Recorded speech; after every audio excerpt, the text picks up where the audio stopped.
guys, and welcome to my channel. I want to debunk something in this video about the scapegoat versus the golden child. Everyone, seems to think that the golden child have it so easy, and they actually don't. They actually don't, and I've actually observed this in my environment as the scapegoat child myself, and I observed the golden child, and they didn't have it much easier. They really didn't. Sure, they may have appeared to seem to get more affection and help and love, of course, than the scapegoat child, but they're abused as well, and actually more likely to become a narcissist in the footprints of the parent to maintain the attention that they were getting. So let's talk about this. The scapegoat versus the golden child. Obviously, the scapegoat child is the person who is blamed for wrongdoings, even when they had nothing to do with it. The mistakes and faults of others, like one sibling did something, but it's the scapegoat's child's fault, of course, and they're just blamed regardless of their contributions.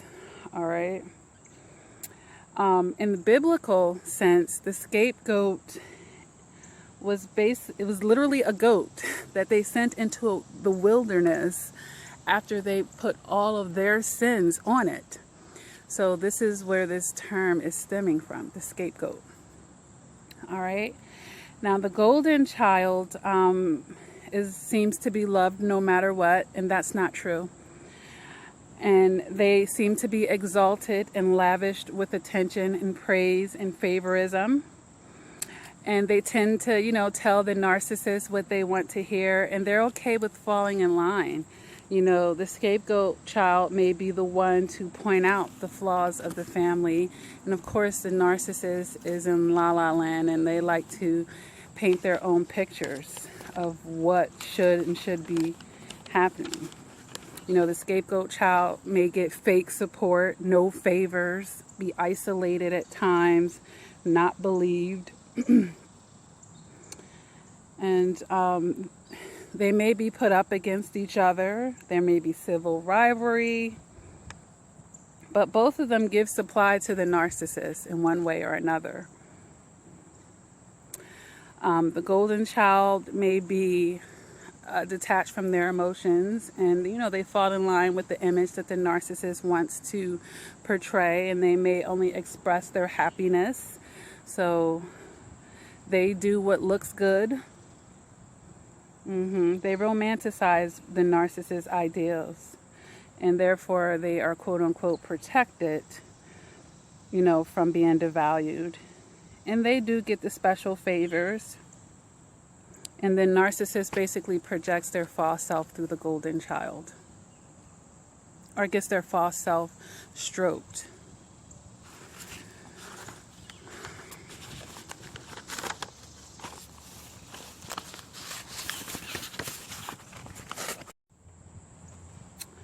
So, the whole thing that I want you guys to know is both children are abused, because neither, the scapegoat is being abused for being themselves, and the golden child is being rewarded for not being themselves, because if they're falling in line with the image of what the narcissist is wanting, this child is basically spending their whole life being something that they aren't.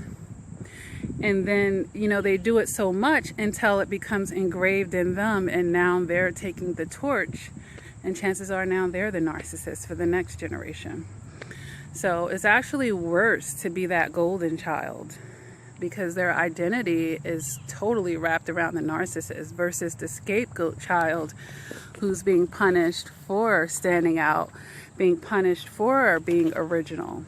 At least they're being their authentic selves. And then when they become adults, they can continue to do that, although they're going to have to heal from, that feeling of rejection and abandonment and lack of love.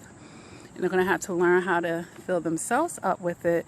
But the golden child is going to have a whole lot more issues than that, actually, because they've really lost their sense of self.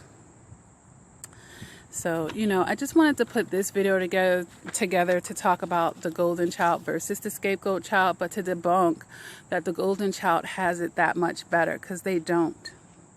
They don't.